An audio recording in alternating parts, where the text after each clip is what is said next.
Greetings, duelists, and welcome to another deck report. This is Season 5, Week 17, and we've officially entered Justice Hunters format, and this is the deck I'll be profiling for you today. I know that I spoke about Dracotail in the past week. This is the second deck of Justice Hunters that I decided to make, and it's a very, very strange one. It's not one that is on a lot of people's radar. And I'll probably go into detail as we go along with the deck. But yeah, this is Super Quantum. At least Super Quantum post Justice Hunters. So let's get straight to the list, and we'll talk more as we go along. 2 blue, 2 white, 3 red, 3 Zayton, 3 black layer, 1 green layer, 1 white layer. That's it for the quantums. I think they are 16 in total. It's either 16 or 17. I think it's 16. The last time we've profiled quantums, we were playing 3 Alphen. We're now on 2. So the last time I profiled this deck, I showcased them be played with Mitsurugi cards. And the Mitsurugi cards were alright in this deck. I never got to use the Diviner combo. But we have a new engine now, and that engine actually really helps the deck. We're now on K9s. So, triple Joko, triple Izuna, 1 Lantern, and 1 Lupus.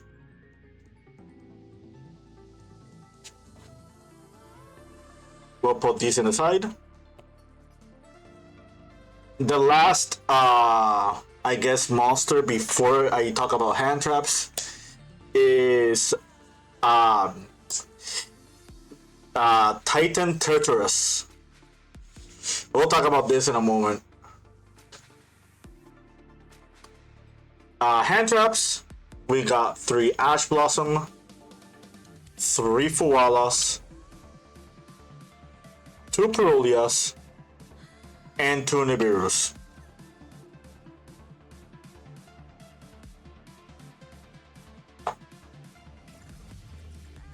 That's it for monsters. For spell cards, we got 3 Emergency Teleport, 2 Delta of Invitation, 1 for 1 Magna Carrier Layer 19, Alphen Spike, a case for K9, and K9X Force Release. That's it for the main deck. It is 45. Not exactly 60 like the last time, but not exactly 40 either. Side deck. Triple Droll, Triple Phantasme, Triple Thrusts, Talents, 2 Lightning Storm, Called by the Grave, Feather Duster, and our thrust target for going first is Dimensional Barrier.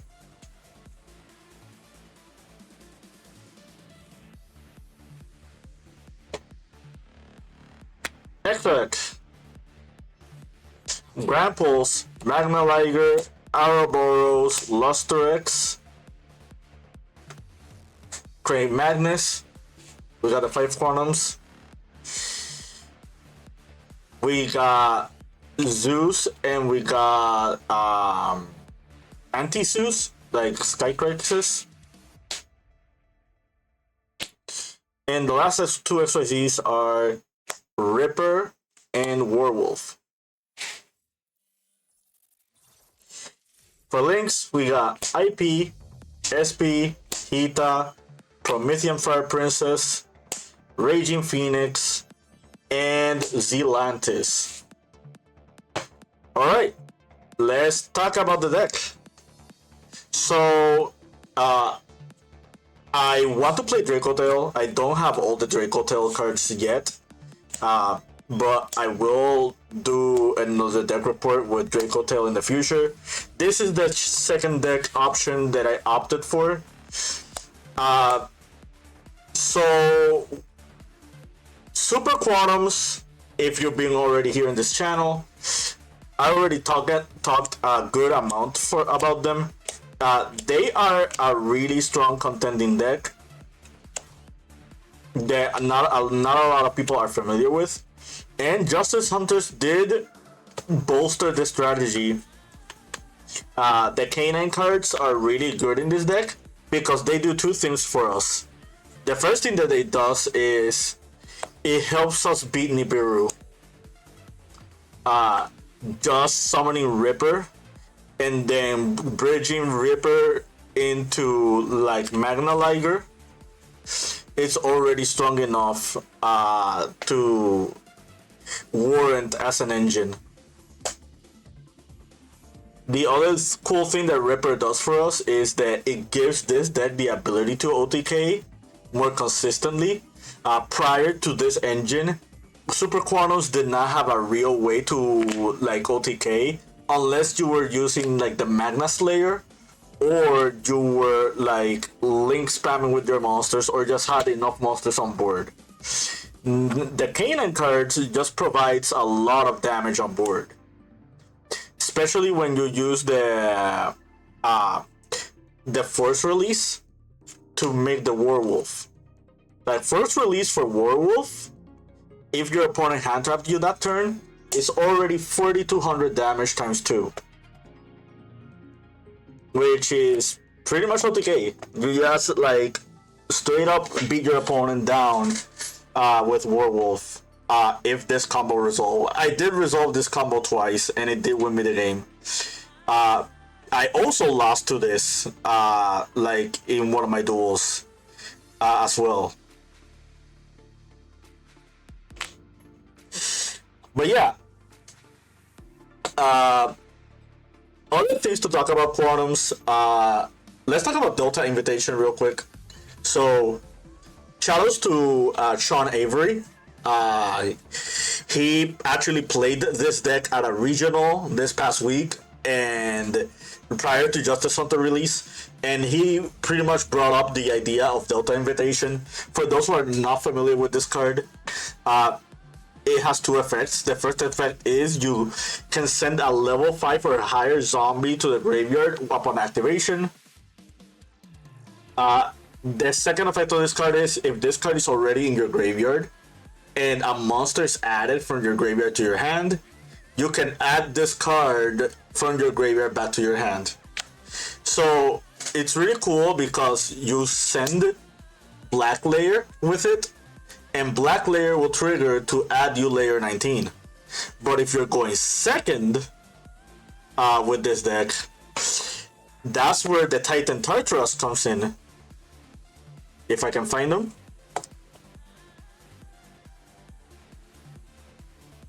Titan Tartarus is a really cool zombie monster that came out in Rage of the Abyss.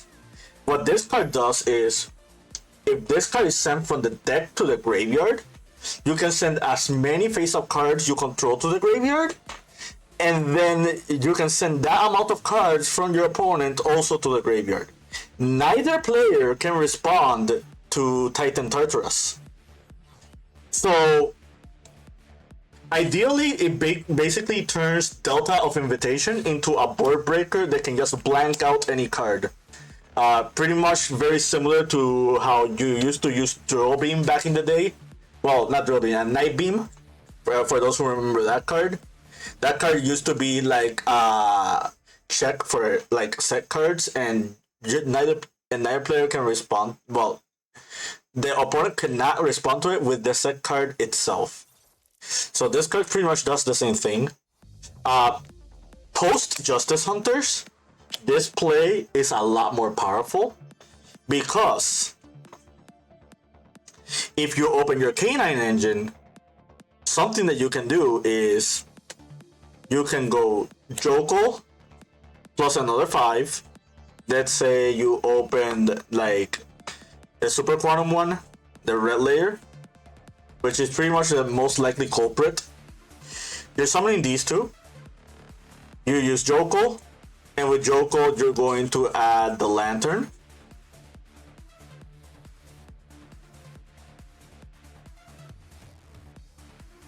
So Lantern's already in our hand.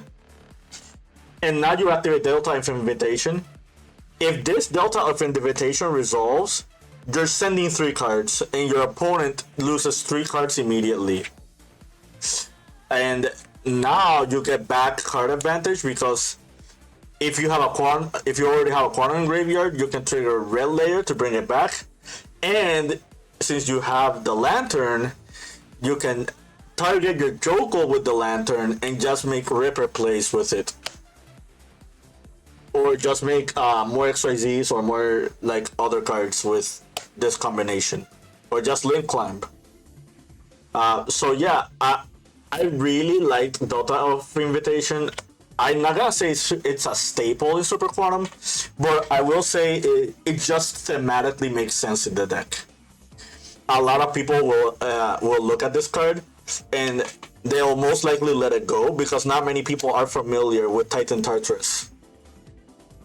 And even if people do know about Titan Tartarus, that kind of just makes this card card that your opponent is forced to out on the spot. If your opponent cannot get rid of this card, by the time this card resolves to send the King Tartarus, the Titan Tartarus will trigger and it's just over for your opponent. So that's pretty much the idea behind that play. I did resolve this yesterday at locals, sending 4 cards. And I was playing against the Trap Tricks deck, so sending those 4 set cards really mattered. So yeah, I can't say for sure if K9s are a staple in this deck. I wasn't the biggest fan of the non-engine. Like, there is, I can see myself cutting Ash in the future and just not playing it. Maybe just play the Charmies. I also never drew Nibiru, so I can't say whether or not Nibiru is a good card. But I kind of just want to experiment with the format. Like, post Justice Hunters, a lot of decks will become insane. But that also means that most of these hand traps will just be losing to Ripper. So unless we're playing like lingering hand traps like Draw, which is in the side deck, I don't think most hand traps will be worth it. Just because you got Ripper to negate those hand traps. I actually won 2 games today because my opponent had Nibiru and I summoned early Ripper, and the other bait that they had was an Ash Blossom, but I did not negate the Ash Blossom because I had enough gas in my like opening hand to turbo out the Magnus while also keeping Ripper on board. And Ripper plus Force Liberation or Force Release into Werewolf alongside the King Magnus, it's enough to just win some games right on the spot. So, other cards in the extra deck. Because this is a very big change in comparison to the what's it called? The Mitsurugi version of the deck. So this deck can do the Zelantis combo. That's why you see the Promethean Princess and their Phoenix and this like here in the extra deck. Like these are the link monsters. So something really cool when it comes to Promethean Princess, and again, shoutouts to Sean Avery. He also did this play, and he also explained it on his regional deck profile. If you Promethean Princess for red layer, you can red layer to add something back, link away these two into the Raging Phoenix. You decide to bring back something with the red layer. Whatever you bring back with red cannot activate its effects because the game recognizes it was summoned by red layer. You can turn the Raging Phoenix into Zealantis, and you can use Zealantis to resummon back whatever quantum you summoned with red, and that quantum will get its effect when it's resummoned. Another really cool play involving Zealantis is the Quantum XYZs. They are not once per turn to trigger their effects. So, let's say for example you have a Magna Liger with like a red as material. You can use the Magna Liger, detach the red, pop a monster, Zealantis, bring back the Magna Liger, have Magna Liger equip another quantum, because all the quantum XYZs do that except for Great Magnus. They can just attach another quantum from their hand or field.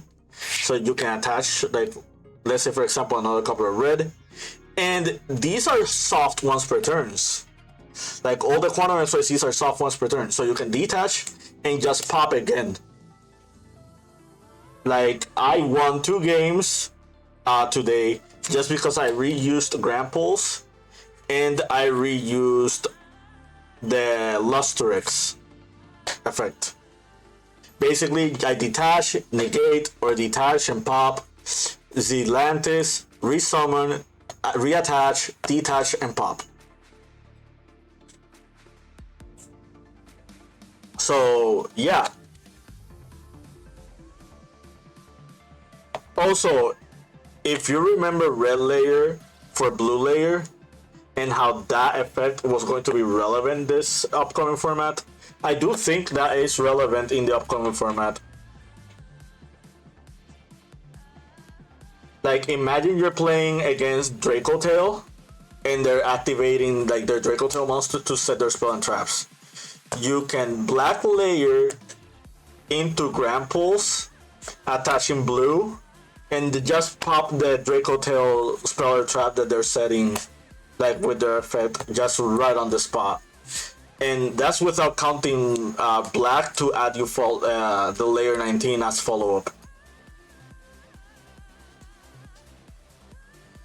So yeah, like keep an eye out for red, for black layer. This is basically Izuna 2.0. Speaking of Izuna, so I both loved and did not love Izuna. I think Izuna and Lupus, like just being part of an engine, is really strong. It helps push through hand traps better. It helps like with OTKs. The one thing I do regret is not playing a defensive rank 5 in my extra deck. Like, because Izuna for Lupus came up on turn 0, came up like 3 to 4 times. So there is a world where we just make another rank 5. It could be, it doesn't have to be Ripper. We can summon Vimama, the Chronomaly. We can summon Artifact Durandal to just reshuffle opponent's hands. You can summon the Valion, which the Sky Blaster, and like the more important one would be like the Nesh Knight. You can also play the Nesh Knight in this deck. The reason I didn't opt for a defensive rank 5 is because the deck is very tight as is already. like Izuna just as a hand trap that can just summon 2 extra bodies for like the aforementioned XYZs is already strong enough. You could make a sacrifice and just lower the Link monster count in your extra deck and just have another defensive rank 5. But yeah, for the most part, this actually did work out. I actually threatened a Draco Tail player with this because if I get to summon Ripper before my next turn, Ripper just will go ham and like shut down half of Draco Tail plays. But yeah, I think that's it for Quantums. Like if you're being past deck reports me involving this deck, there is a lot of tips and tricks that involve this strategy that not many people are familiar with. Out of all the Quantum variants that I played so far, this probably is my favorite. The second favorite would be like the Malice Quantum deck, but that one is like more Malice focused. Yeah, who knows? Maybe there's a future where you can see these cards alongside both Malice, Fiendsmith, and Canines. It's just a matter of time. Alright, that's enough of me yapping. That has been Deck Report for week 17. Welcome to Justice Front Hunters format. It is a little bit strange of a format. And we are noticing the transition between the last format and this one. Especially with a ban list probably coming soon. But until then, keep practicing and keep dueling.